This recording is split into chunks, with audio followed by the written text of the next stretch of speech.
বাসন্তী পুজো হয়, সেই পুজোটা রাম করতো, মায়ের পুজো করতো, মাকে সন্তুষ্ট করার জন্য এই পঙ্কজ পুষ্প দান করতো। তো বন্ধুরা, এই সে হচ্ছে বৈরা কালীবাড়ির বিখ্যাত মা কালীর মন্দির। এর উদ্দেশ্যেই আমাদের আর কি স্টেশনের নাম হয়েছে বৈরা কালীবাড়ি।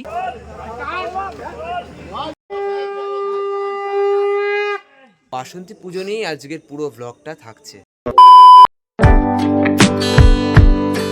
তো বন্ধুরা, আজ আবারও নতুন একটা ভিডিও নিয়ে আমি এসে গেছি হাজির হয়ে তোমাদের সামনে। আজকে একটা অন্যরকম ভিডিও হতে চলেছে। আমাকে আমার এক বন্ধু বলবো কি বান্ধবী বলবো জানি না, আমাকে একজন ইউটিউবে আমার একটা ভ্লগে কমেন্ট করেছিল যে দাদা মন্দিরের পুজো নিয়ে ভিডিও নিয়ে আসো। তো ভাবলাম যে আমিও আজকে একটু মানে পুজো নিয়ে একটু ভ্লগ করি, তো তোমাদেরকেও একটা পুজোর ভ্লগ দিই। তো তোমরা কমেন্ট সেকশনে পরে কমেন্ট করে জানিও যে ভিডিওটা কেমন হয়েছে। তার আগে টাইটেল থাম্বনেল থেকে বুঝে গেছো যে আজকে কী নিয়ে ভিডিওটা হতে চলেছে। ইয়েস, আজকে রয়েছি আমি অলরেডি বহিরা কালীবাড়িতে, আমার মাসি বাড়িতে। তো আজকেই এসছি, আর ঘড়ির কাঁটায় এখন বাজে রাত 11টা। এই রাতে তোমাদেরকে ভিডিওটা শুরু করলাম, মানে রাতেই শুরু করলাম, কারণ এখন অলরেডি আমরা যাব ঠাকুর আনতে। তো ঠাকুর আনার প্রস্তুতি চলছে সবার মধ্যে।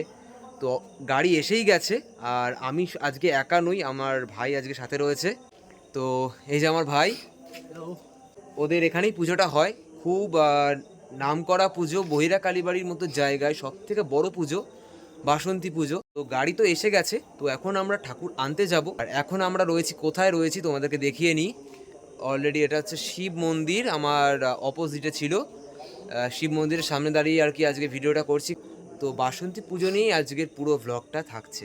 তো বন্ধুরা, এই হচ্ছে গাড়ি। তো আমরা এই গাড়ি করে যাব, এই মেট্রো করে আমরা আর কি ঠাকুর আনতে যাব। তো এখন ঠাকুর আনার প্রস্তুতি। এখনও অনেকে মানে এখনও প্রায় কেউ আসেনি, ওরা আসবে। এই যে আমরা আপাতত এই যে আমরা দাঁড়িয়ে রয়েছি, আর এই হচ্ছে আমাদের বৈরা কালীবাড়ি স্টেশন, তোমাদেরকে যেটা বলেছিলাম। তো এই হচ্ছে আমাদের গাড়ি। তো চলো গাড়ি করে ঠাকুরটা আনতে যাব, তোমাদেরকে পুরো কন্টিনিউ করছি, ভিডিওটা দেখাচ্ছি। A few moments later. So guys, আমরা এসে গেছি ফাইনালি পালবাড়িতে। কত এখানে দেখছো প্রতিমা, এখানে এখনও তৈরি হয়নি যদিও। আমাদের প্রতিমাটা একটু ভেতরে রয়েছে, চলো নিয়ে আসি। তো এখন বাজে প্রায় 12টা। এই হচ্ছে আমাদের ঠাকুর।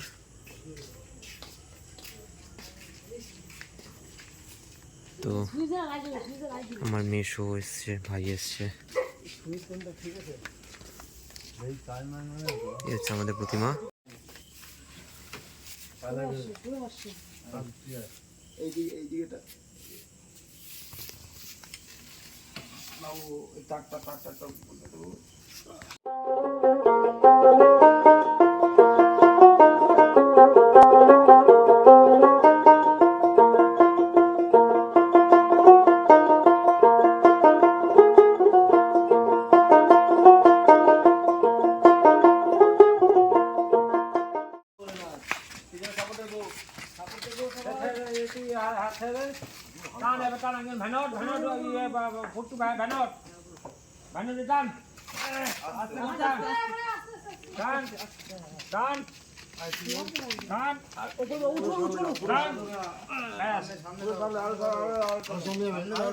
তো এখন ঠাকুরকে গাড়িতে তোলা হচ্ছে, তো আমরা এই গাড়ি করেই আমরা যাব।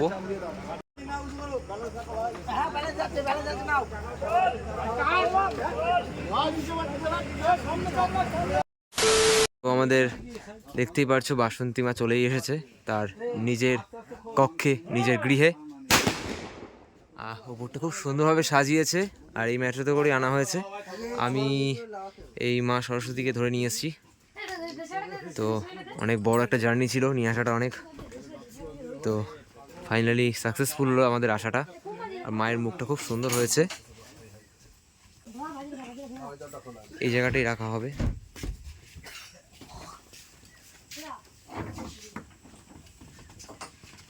এখন এই পাশে অনেকগুলো বাঁশ রাখা রয়েছে, এগুলো এখনও আরও মানে মঞ্চে আরও করবে। তো পুরোপুরি আমাদের এই প্যান্ডেলটা কমপ্লিট হয়ে উঠতে পারিনি, বাট হবে, কালকের মধ্যে আশা করছি কমপ্লিট হয়ে যাবে। ঠাকুর তো এসেই গেল, এই মেট্রোতে করে আনা হয়েছে তোমাদেরকে যখন আর কি বলেছিলাম, ঠিক ওই জায়গাটা রাখবে। তো চলো কালকে গিয়ে একেবারে দেখা হচ্ছে। কালকে থেকে পুজো স্টার্ট, বাসন্তী পুজো।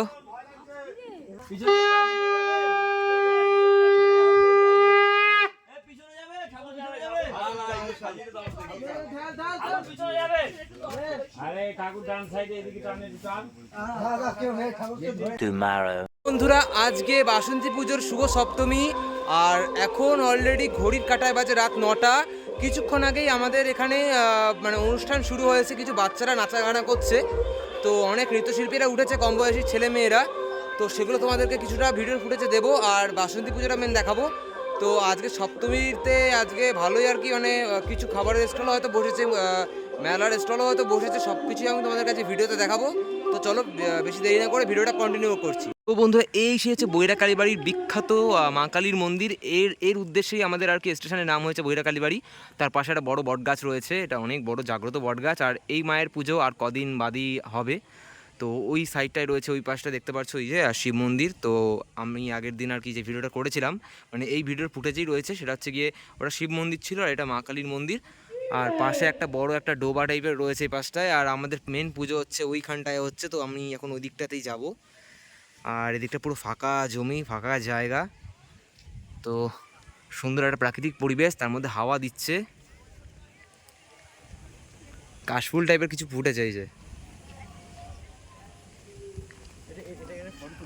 তো চলো,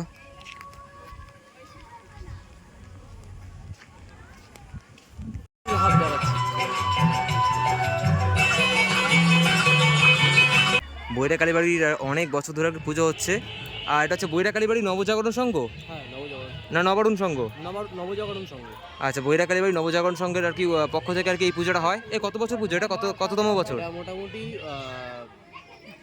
7-8 বছর হচ্ছে। আচ্ছা, মানে খুব কারেন্ট আর কি হচ্ছে, 7-8 বছর, খুব জোর 8 বছর হয়েছে, 8 বছর আর কি বয়স হয়েছে এই পুজোর। তো সবাই এসো, বাসন্তী পুজো তো টাইমিং তো তোমরা জানোই। তো মা দুর্গার কি আহ্বান 2024-এর প্রথম দিকেই।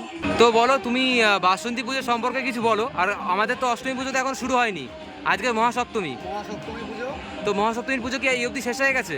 মহাসপ্তমী পুজো শেষ হয়ে গেছে। কালকে সকালবেলা শুরু হবে মহাষ্টমী পুজো। হ্যাঁ। আর 11টার দিকে অঞ্জলি হবে, তারপরে সন্ধি পুজো আছে। এইভাবে আমাদের পুজো দীর্ঘ সময় হয়ে আসছে। আমরা এরকম 10 বছর ধরে পুজো করে আসছি মায়ের অকাল বদন। আর সুন্দর পরিবেশ, সামনে কালীবাড়ি আছে। তো ওই হচ্ছে আমাদের কালীবাড়ি মন্দির, ওই হলো কালীবাড়ি মন্দির। তা অষ্টমী পুজো তো এখন শুরু হয়নি, অষ্টমী পুজোটা কালকে শুরু হবে সকালবেলা। তাও কটার থেকে? আমরা পুজো শুরু করবো 7:30টার সময়। হ্যাঁ, শুরু হবে, মহাস্নান হবে, অঞ্জলি আছে, সন্ধি পুজো আছে। তো এই বাসন্তী পুজোর কেমন, কীরকম অনুষ্ঠানটা হয়, কীরকম? বাসন্তী পুজো দেবী অকাল বোধন যাকে বলা হয়, এই পুজোটা রাবণের আমল থেকেই ওই পুজোটা হয়ে আসছে। আমরা এইভাবে পুজোটা করে আসছি সেই সময় থেকে। এটা তো রাবণ করেছিল, তাই তো? হ্যাঁ, রাবণের এই পুজোটাই এখনো পর্যন্ত চলে আসছে। আচ্ছা আচ্ছা, তা রাবণের মেন উদ্দেশ্য কি ছিল? মাকে প্রসন্ন করা। মাকে প্রসন্ন করা, আচ্ছা, সন্তুষ্ট করা। সন্তুষ্ট করা এবং মাকে সন্তুষ্ট করে তার কাছ থেকে মর নেওয়া, তাই তো? আচ্ছা, বিজয়া দশমীর দিনকে খুব চোখে জল আসে। মানে সবাই তো জানে যে বিজয়া দশমী মানে কি মায়ের চলে যাওয়ার দিন। তো কেউই চায় না যে মা চলে বিসর্জন হোক। তো সেই কারণে সবার চোখেই মোটামুটি জল চলে আসে, জল চলে তো আসেই, একটা কাঁদো কাঁদো ভাব থাকে। এটা ভেবে আবার খুশি হয় যে আবার সামনের বছর আবার এই পুজোটা হবে।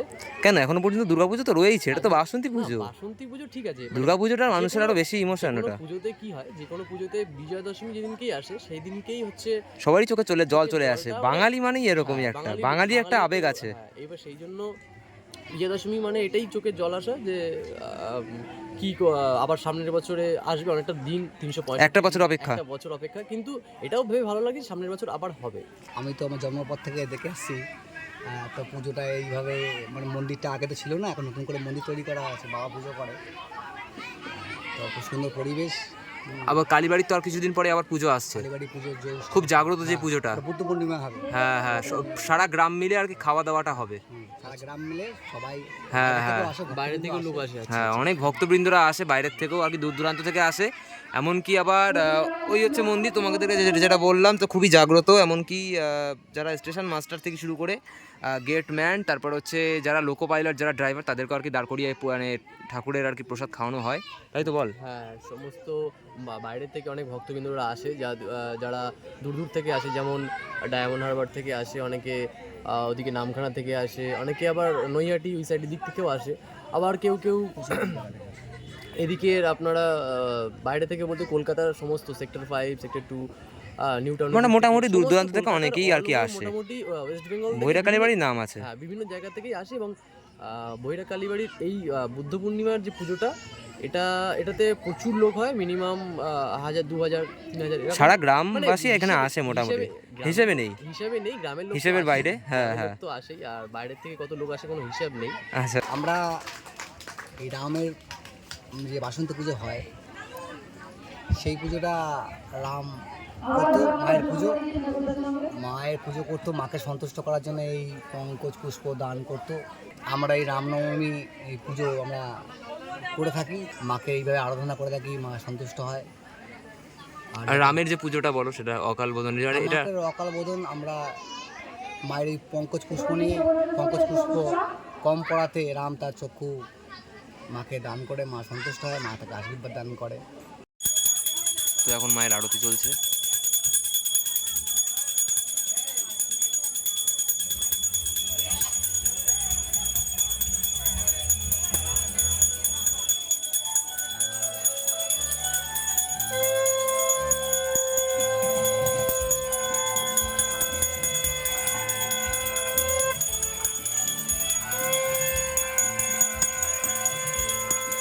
তো আমি এই বছরটা বাসন্তী পুজো দিয়ে শুরু করলাম। তোমরা কমেন্টে জানিও তোমরা এবারে এই বছরটা কোন পুজো দিয়ে তুমি শুরু করলে। মানে একটা যে উৎসব, সেই উৎসবটা আমি গ্রামে বসে পেয়ে গেছি। তো অগ্রিম শারদীয়ার আমি সেই আমেজটা কিছুটা পেয়ে গেছি। তো বন্ধুরা, আজকের ভিডিওটা এইটুকুই ছিল। যদি তোমাদের এই ভিডিওটা ভালো লেগে থাকে তাহলে অবশ্যই চ্যানেলটাকে সাবস্ক্রাইব করে নিও। আর যারা আমার চ্যানেলে নতুন, তারা প্লিজ আমার চ্যানেলটাকে সাবস্ক্রাইব করে দেখো। আমি আরও নিত্য নতুন এরকম আর কি অনেক নানান ধরনের টপিক নিয়ে মানে ভিডিও নিয়ে আসবো তোমাদের সামনে। আর ভিডিওটা ভালো লেগে থাকলে লাইক, কমেন্ট, শেয়ার করতে ভুলো না, ঠিক আছে? আর আমার চ্যানেল সন্তোষ ব্লগকে সাপোর্ট করো। তো চলো, দেখা হচ্ছে নেক্সট ভিডিওতে। টাটা।